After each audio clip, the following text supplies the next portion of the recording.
Assalamualaikum warahmatullahi wabarakatuh. Waalaikumsalam. Selamat siang dan selamat sejahtera untuk kita semua. Alhamdulillahirabbil alamin. Allahumma shalli ala sayyidina Muhammad wa ala ali sayyidina Muhammad. Wa sallim tasliman katsiran. Terima kasih Habib mendampingi saya dalam acara live ini. Habib Abdurrahman Al-Habsi sebagai Ketua Yayasan Syahid Jabir. Hari Jumat ini menurut saya hari yang sangat mulia dan penuh berkah, apalagi dihitung itu hari Jumat yang terakhir di bulan suci Muharram, dan termasuk bulan Muharram bulan yang suci, bulan yang agung di sisi Allah SWT. Rasulullah bersabda, sebaik-baik puasa sesudah Ramadan adalah puasa di bulan Muharram ini. Bulan Muharram adalah bulan yang mulia, dan Allah SWT memberikan ujian. Dalam kejadian kemarin 13 September, dan sudah dilihat dan ditonton oleh seluruh lapisan masyarakat di Indonesia maupun di luar negeri. Saya sendiri percaya takdir, dan tidak ada sesuatu yang ada di bumi, langkah maupun gerakan, bahkan berbicara, keluar dari mulut kita, ucapan kita, semua sudah tertulis di dalam buku takdir Allah SWT. Dan tidak akan terjadi sesuatu kecuali dengan izin Allah SWT. Dan dalam kesempatan ini, sebelum saya menyampaikan sikap resmi, saya ingin mengucapkan ribuan terima kasih yang tidak terhingga atas perhatian terhadap musibah yang saya alami kemarin.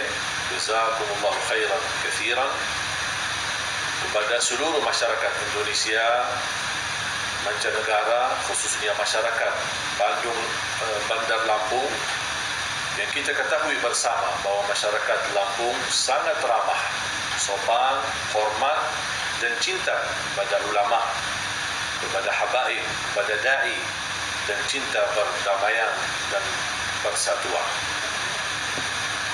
Saya juga ucapkan terima kasih kepada Forum Umat Islam Lampung yang terdiri dari ormas, komunitas, dan lembaga dakwah, lembaga pendidikan dan sosial yang terus membangun ukhuwah Islamiyah, ukhuwah wataniyah, dan ukhuwah insaniyah, menghidupkan dakwah di Bandar Lampung dan sekitarnya.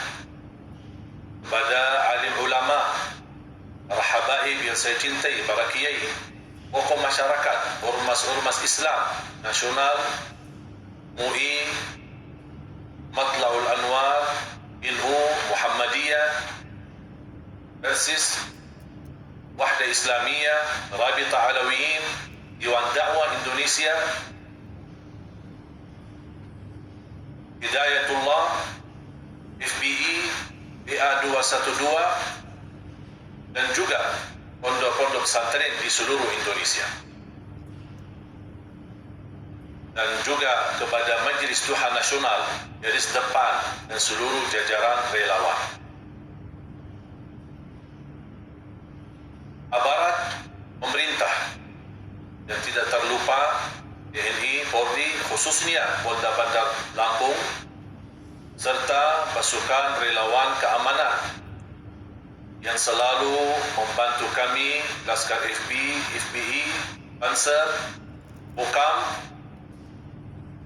Tabak Suci, dan kebetulan Habib Abdurrahman Tabak Suci ini saya sempat mengikuti salah satu acara tahun 2016, dan alhamdulillah saya juga mendapatkan gelar menjadi keluarga besar dari Tabak Suci ini, dan ini merupakan kehormatan bagi saya sendiri. Dan dapat terima kasih, jazakallah khair, khusus kepada Menko Polhukam Bapak Mahfud MD, kemudian kepada Kepala BNPT Bapak Boy Rafli Kepala Staf Kepresidenan Bapak Muldoko dan Wakil MPR Bapak Zulkifli Hasan. Kita doakan semoga segala kebaikan, segala perhatian menjadikan wasilah turunnya rahmat keberkahan bagi NKRI yang kita cintai.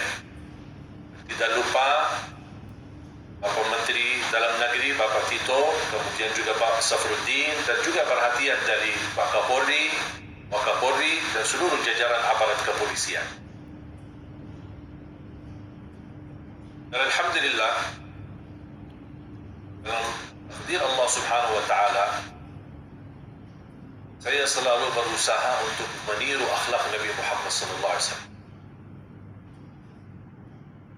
Karena Rasulullah SAW la yantasiru li nafsihi. Tak pernah Rasulullah SAW menguntungkan dirinya atau memenangkan dirinya dalam kasus pribadinya.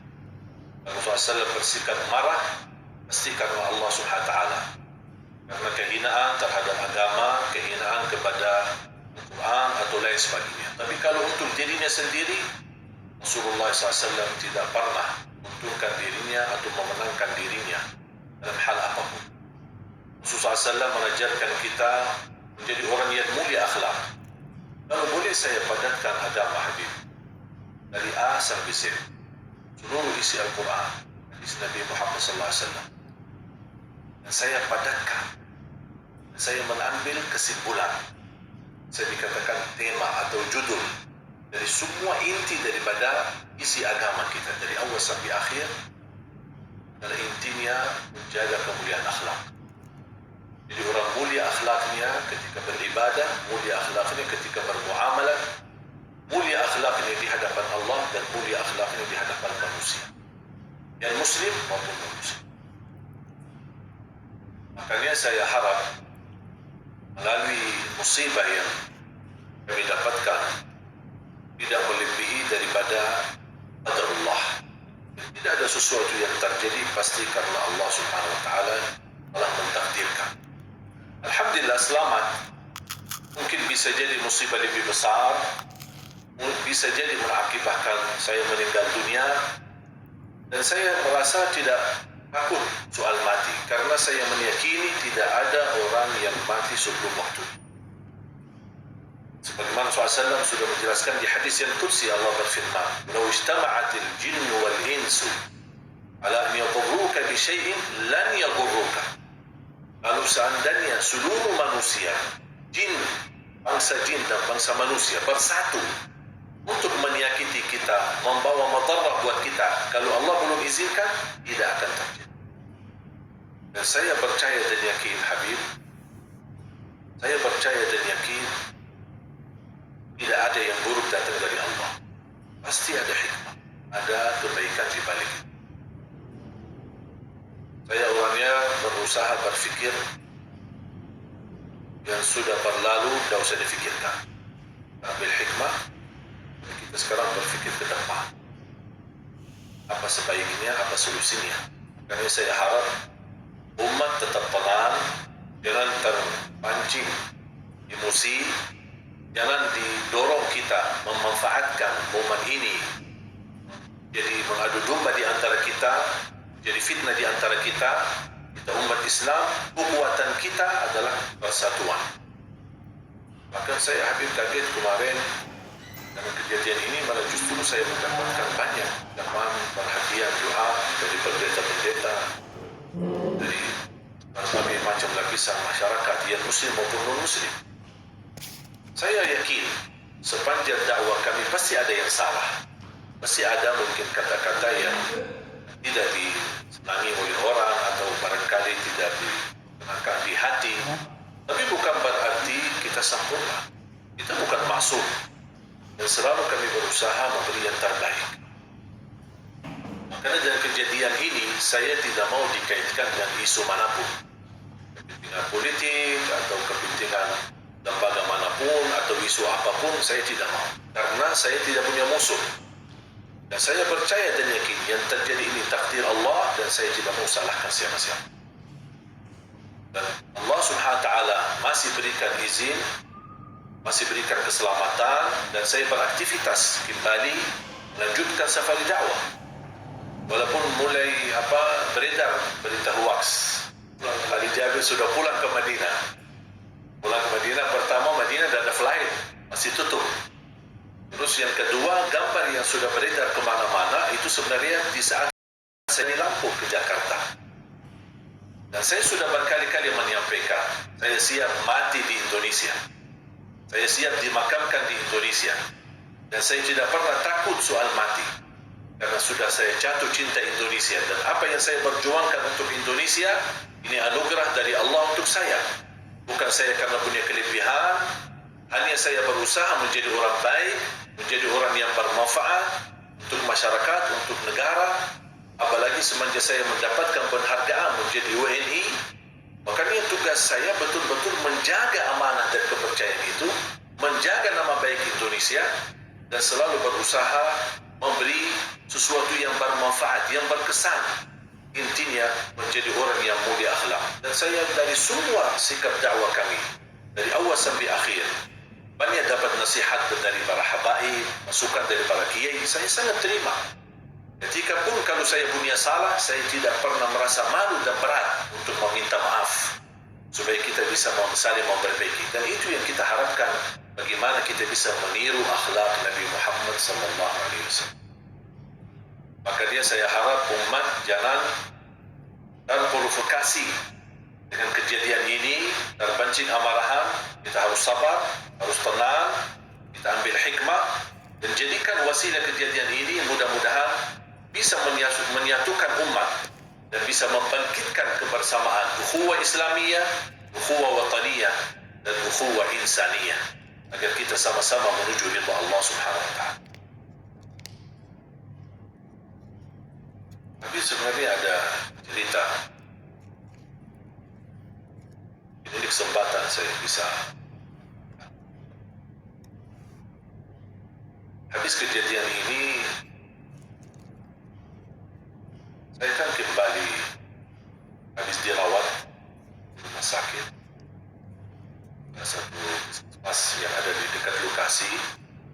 Alhamdulillah sudah tangani dengan baik. Karena saya ucapkan terima kasih kepada tim medis dari Lampung telah menangani keadaan saya. Alhamdulillah sudah disuntik dan sudah concern. Yang kemarin kan ada sedikit kekhawatiran jangan sampai ke tulang gitu, lalu ada infeksi. Ternyata alhamdulillah sudah cek darah aman, dan juga ronsen hasilnya juga aman. Masih ada sedikit nyeri, tapi tidak apa-apa. Ini kan namanya orang sakit, pasti ada sisa-sisa ya penyembuhan. Ya, proses penyembuhan. Dan saya masih terus di malam itu pun saya masih melanjut aktivitas safari dakwah. Dan baru saja saya datang dari Malang, dan saya merasa tetap semangat. Apa yang terjadi bukan mempatahkan semangat, bukan membuat saya trauma. Kalau bilang takut, ya namanya manusia pasti ada rasa takut. Wajar takut, tapi saya tidak memiliki rasa takut yang menghambatkan saya berdakwah.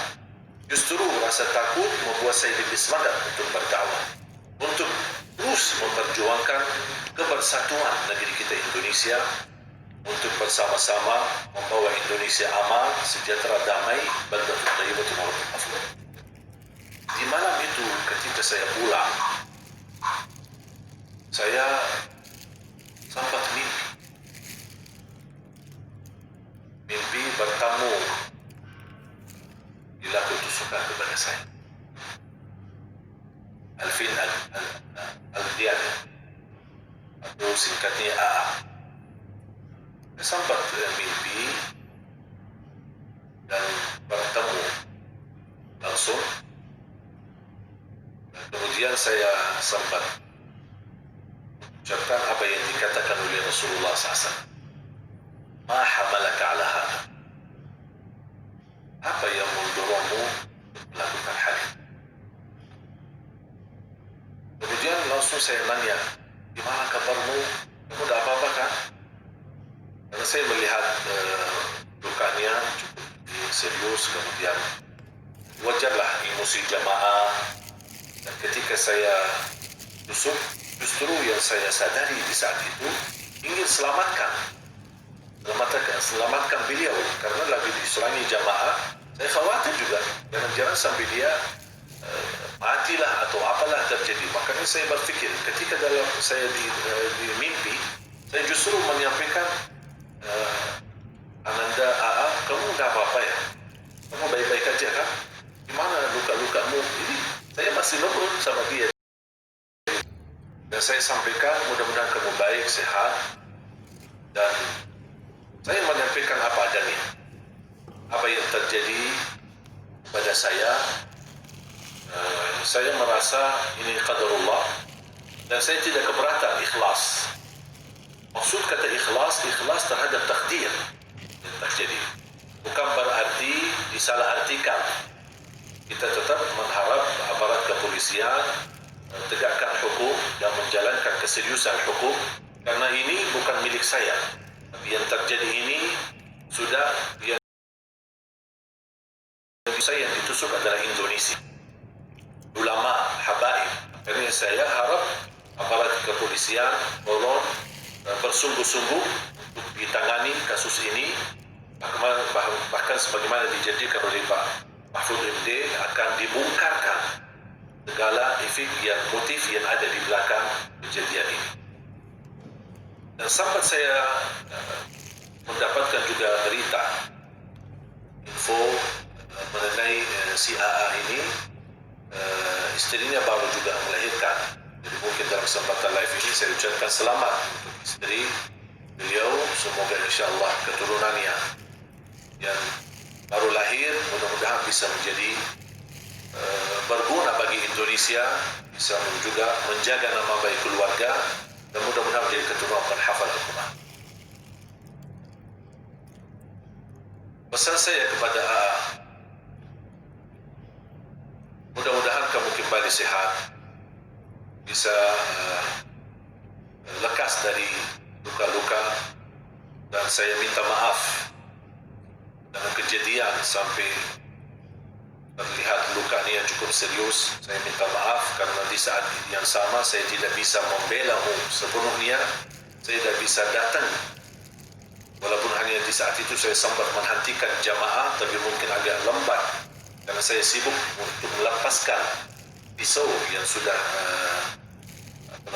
masuk cukup dalam. Kemudian saya melepaskan pisaunya, baru saya sadari jamaah sedang menyerang makanya saya langsung turun untuk menyelamatkan. Jadi saya minta maaf mungkin karena saya tidak bisa di saat yang pas mendahului jamaah untuk menjagamu supaya tidak disakiti. Qadarullah, apa yang terjadi, mudah-mudahan Anda mampu dan membukakan pintu maaf untuk saya karena saya tidak bisa sepenuhnya membela-mu di saat itu. Dan apa yang terjadi, mudah-mudahan Allah ampuni dosamu, Allah maafkan, dan mudah-mudahan menjadi belajar untukmu dan juga untuk. Dan apa yang terjadi justru menambahkan saya cinta pada Indonesia, cinta kepada masyarakat, dan saya ingin hadiahkan sesuatu untuk mudah-mudahan ini bisa mendorong dia semangat untuk menjadi orang Indonesia yang berguna bagi Indonesia dan juga berguna bagi keluarga. Hadiah saya untuk AA serta keluarganya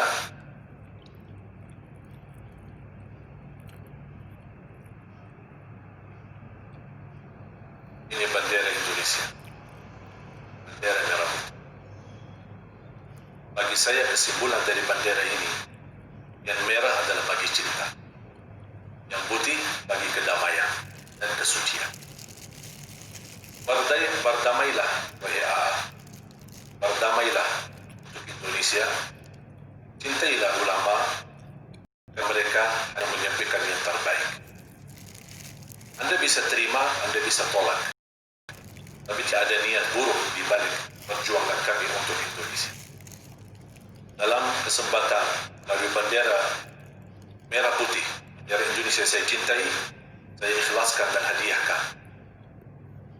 Dan merah adalah saya membagikan cinta, rasa cinta kepadamu dan keluarga, dan juga bendera yang putihnya saya membagikan rasa kesucian dan juga rasa kedamaian Mudah-mudahan diampuni oleh Allah Subhanahu wa taala dan bisa kejadian ini membangkitkan imanmu, semangatmu untuk menjadi orang yang betul-betul saleh, yang bisa jadikan keluarga yang bahagia selamat dunia akhirat.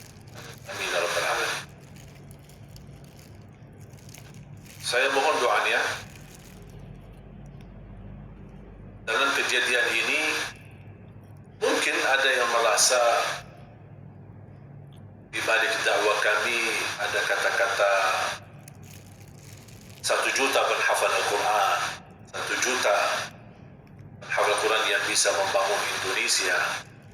Bukan berarti makna di balik kata itu kita mengurangi rasa hormat kepada yang masih ada atau yang sekarang memimpin negeri kita. Sama sekali tidak ada tujuan ke situ. Tapi yang saya meyakini dengan berkahnya Al-Quran, kemuliaan Al-Quran, apalagi berakhlak Al-Quran, dan itu yang saya inginkan. Akhlak Al-Quran ke akhlak Nabi Muhammad. Dan kita sudah membuktikan dan kita sudah belajar Nabi Muhammad yang termulia akhlak. Dan ketika Siti Aisyah ditanya, bagaimana akhlak Nabi Muhammad? Siti Aisyah menjawab, akhlak Nabi Muhammad adalah akhlak Al-Quran. Makanya itu yang saya harap melalui program 1 juta penghafal Al-Quran bisa membangun perhadapan yang islami, yang modern, yang maju, bahkan menjadikan Indonesia baldatun thayyibatun wa rabbun ghafur. Jangan salah sangka tidak ada tujuan buruk. Saya yakin dakwah kami, program kami ini tidak semua disukai, tidak semua disenangi. Dan saya tidak menunggu nilai manusia, suka atau tidak suka, senang atau tidak senang. Dan saya tidak mau membangun permusuhan bersama siapapun. Saya ingin mewujudkan rasa cinta, rasa berbagi kita di bawah bendera merah putih untuk menjaga NKRI kita dan juga menjaga negeri kita Indonesia tercinta. Mari kita sama-sama, ayo saling memaafkan, saling membuka pintu maaf, saling menutupi dan saling mengisi, saling menyempurnakan. Kalau ada hal-hal di balik kejadian ini, mungkin ada orang yang merasa sakit hati terhadap program 1 juta penghafal Quran, merasa tidak senang dengan Islam, tidak senang dengan kebersatuan dan kebersamaan. Itu urusan kamu. Saya tidak pernah memfikirkan apa kamu senang atau tidak senang. Saya tidak peduli. Yang saya usahakan adalah ridha Allah. Nilai saya adalah Allah. Tujuan saya adalah Allah. Target saya adalah Allah. Manusia suka, tidak suka, manusia senang, tidak senang, itu bukan nilai saya atau target saya yang saya harapkan. Dan saya yakini, sepanjang perjalanan kami, apa yang kami sampaikan, alhamdulillah ada yang muslim dan non-muslim senang, ada juga yang tidak senang. Dan kita harus yakini pandangan manusia beda, hati manusia beda, perasaan manusia beda. Makanya saya harap, walaupun apa yang kami sampaikan, insya Allah berusaha yang baik.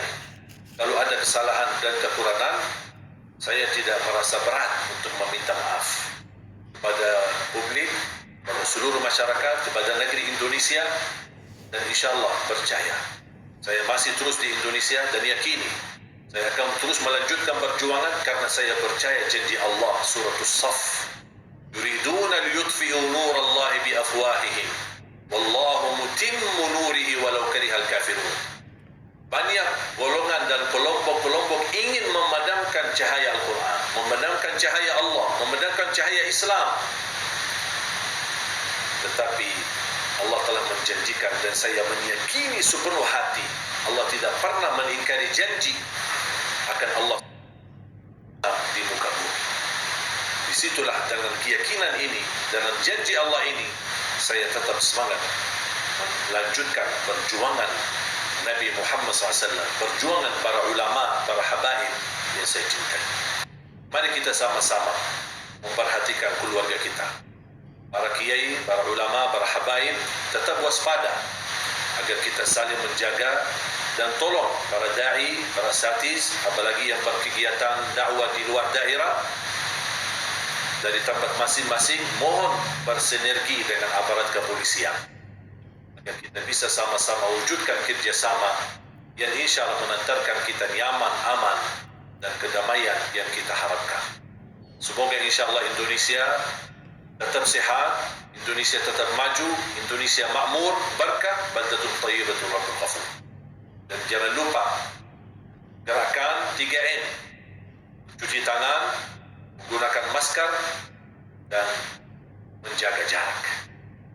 Karena kita ingin kita semua sehat walafiat, dan harus ditingkatkan gerakan 3M ini karena sangat dibutuhkan kesadaran dari masyarakat untuk menghindari dari wabah corona yang cukup serius di negeri kita. Mudah-mudahan dengan qadarullah dan takdir Allah, kekuasaan Allah yang maha agung dan maha mulia, dengan asmaul husna Allah subhanahu wa ta'ala, kun fayakun, mudah-mudahan terangkat wabah dan bala ini dari negeri kita Indonesia dan menjadi Indonesia yang sehat selalu. Amin ya rabbal alamin. Baik, terima kasih kepada Allah SWT, para pemirsa YSAD TV yang dimuliakan Allah Subhanahu Wa Taala. Inilah sikap resmi dari Syekh Jabir berkenaan dengan kejadian kerusuhan yang beliau alami ketika berdakwah di Masjid Salahuddin di wilayah Lampung. Dan tentunya sebagai informasi kepada jamaah sekalian, Syekh Ali tetap melanjutkan. Karena setelah itu masih satu acara di malam hari bersama sekitar 38 ormas ya, 38 ormas Islam yang ada di Lampung kumpul di sana, dan bahkan mereka berniat untuk melakukan pengawalan kepada Syekh Ali Jabir. Tapi Syekh Ali Jabir dengan tenang menenangkan mereka semuanya bahwasanya ini sudah menjadi ranah kepolisian, ranah aparat berwajib untuk mengambil kasus ini. Dan alhamdulillah kita bersyukur kepada Allah Subhanahu Wa Taala, ternyata sangat cepat sekali ditangani oleh pihak kepolisian. Bahkan informasi terakhir yang kami dapat sudah dilimpahkan kejaksaan bahkan acaranya, dan kami sangat mengapresiasi, berikan penghormatan kepada pihak kepolisian atas tindakan yang begitu cepat mereka lakukan, dan mudah-mudahan dapat mengusut dengan tuntas kejadian ini, bagaimana harapan kami dan harapan seluruh masyarakat muslimin Indonesia khususnya. Jemaah yang dirahmati Allah SWT, sebagai penegasan bahwasanya Yayasan Syekh Ali Jabir ini pergerakannya adalah pergerakan sosial, dakwah dan sosial. Dan ada pun dakwahnya sebagaimana tadi sudah disampaikan Syekh Ali Jabir, kita memang berkeinginan untuk mencetak 1 juta penghafal Al-Quran untuk di bumi Indonesia, dengan harapan jika sudah tercapai sampai 1 juta penghafal Al-Quran, maka tersebar di seluruh provinsi, di seluruh kabupaten di wilayah Indonesia, insya Allah akan muncullah benih-benih yang berakhlak Al-Quran, karena mereka yang benar-benar hidup bersama Al-Quran pasti akan mulia akhlak. Betul sekali jika memang trending utama dari dakwah Islamiyah itu pasti akhlak, karena Nabi ketika pertama kali muncul akhirnya itu menghadirkan akhlak yang mulia. Bahkan seluruh amalia ibadah makhluk kita, jika kita laksanakan dengan sempurna, dengan baik, maka efek yang akan terlihat itu efek akhlak pasti. Jika Allah perintahkan kita sholat, Allah katakan efek sholat itu kata Allah tanha anil fahsya wal munkar, mencegah dari perbuatan keji dan munkar. Tanha anil fahsya wal munkar itu apa? Akhlak. Sholat yang sempurna, sholat yang baik berefek pada. Begitu juga kalau kita bersama Al-Quran Al-Karim, ya, hari-hari kita bersama Al-Quran, membaca Al-Quran, menghafal Al-Quran, itu bersama Al-Quran. Insya Allah ini niat daripada Yayasan Syekh Ali Jabir. Dan tentu ya, Quran juga Habib, walaupun dalam kondisi secara fisik belum begitu sempurna, masih tadi bekas luka kan, jahitan kan, ada 10 jahitan, tapi saya tetap semangat. Tadi barusan saya pulang dari Malang, dan habis acara live ini saya akan lanjut ke Indramayu ya. Karena kita membawa program terbaru selain program Al-Quran dan program sosial khususnya untuk tunanetra. Kali ini kita membawa program Indonesia Terang negeri dan terang hati ya. Dan tujuan kami membantu daerah-daerah, kampung-kampung, desa-desa yang kesulitan listrik. Kasihan mereka di malam hari gelap, tidak bisa beraktivitas, tidak bisa ngaji, tidak bisa bersama-sama dengan keluarga. Makanya kami bangun program daya listrik ini dengan tambah biaya yang dibebankan oleh masyarakat, bahkan dengan teknologi yang sangat luar biasa, maksimal, tapi sangat canggih dan sangat berguna, bermanfaat. Dan insyaAllah malam ini kita langsung resmikan di salah satu desa di Indramayu. Dan insyaAllah mudah-mudahan ini menjadi harapan saya ke depan, membantu. Jadi kita tidak peduli hanya, mohon maaf, soal rohaninya, kita juga peduli soal jasmaninya dan kehidupan masyarakat bisa terbantu. Bahkan insyaAllah ada program satellite TV yang akan bisa membantu desa-desa yang tidak punya listrik atau kesusahan listrik dan tidak punya TV. Kita akan syiarkan satellite TV di kampung-kampung tersebut dengan internet 24 jam dengan satellite dan tidak ada bayaran apa-apa. Dan ini salah satu upaya dan ikhtiar untuk selalu bersama tim-tim kami, bawah pimpinan Habib Abdul Rahman Al-Habsi sebagai Ketua Yayasan, dan juga Bapak Dr. Haji Arif Pribadi sebagai Ketua dan Presiden Yayasan Tunanetra.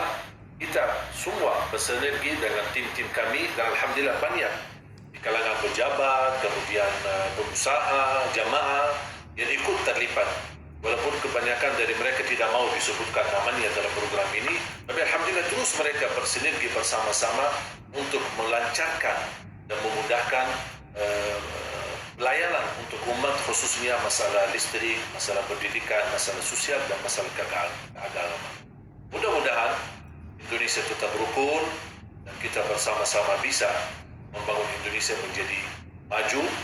Kalau kita orang berkata bangga dengan Turki yang begitu luar biasa perubahan, dan kenapa saya berkata bangga dengan Presiden Turki atau bangga dengan Turki, bukan berarti tidak bangga dengan Indonesia, tapi dalam kata itu saya ingin termotivasi, termasuk diri saya. Sekarang giliran Indonesia. Giliran Indonesia kita banggakan. Giliran Indonesia kita bertambah gaya, bertambah bangga, bertambah mulia di negeri kita sendiri maupun kemanapun kita berada. Kita merasa mendapatkan posisi yang terhormat di mata negara lain. Mudah-mudahan dengan kita bersama, insya Allah kita bisa wujudkan kebersamaan yang adil, yang aman, yang sejahtera, yang damai. Alhamdulillah, demikian jemaah sekalian dirahmati Allah SWT, karena waktu juga lah yang membatasi kita pertemuan kita pada siang hari ini, karena Syekh Ali cukup lelah karena baru saja landing di Halim yang langsung dibawa kemari untuk melakukan press conference tentang sikap resmi beliau. Dan habis ini beliau mungkin cuma hanya istirahat sebentar saja mungkin dan langsung berangkat ke Indramayu. Kemarin itu baru sampai dari Lampung hari Senin, hari Selasa di Jakarta, dan itu pun tidak ada istirahat ya sebenarnya, karena banyak dapat kunjungan dari berbagai macam kalangan, termasuk juga dari beberapa pejabat yang datang kunjung kepada Syekh Ali Jabir menanyakan kondisi dan keadaan beliau. Kemudian setelah itu beliau terbang ke Malang, terbang ke Surabaya, dari Surabaya langsung ke Jember ya, ke Jember ada isi acara, kemudian setelah itu langsung ke Malang isi acara lagi, kemudian setelah dari Malang balik ke Jakarta lagi saat ini, dan insya Allah akan berangkat ke Indramayu pada sore hari ini. Dan doakan mudah-mudahan beliau Allah berikan kesehatan, kuatkan beliau, Allah istiqamahkan dalam dakwah beliau. Dan kita minta juga kepada jamaah sekalian juga untuk mendoakan agar Yayasan Syekh Ali Jabir terus berkembang, karena tujuan kita bukan hanya sekedar berdakwah, tetapi kita ingin memberikan sesuatu untuk Indonesia. Karena slogan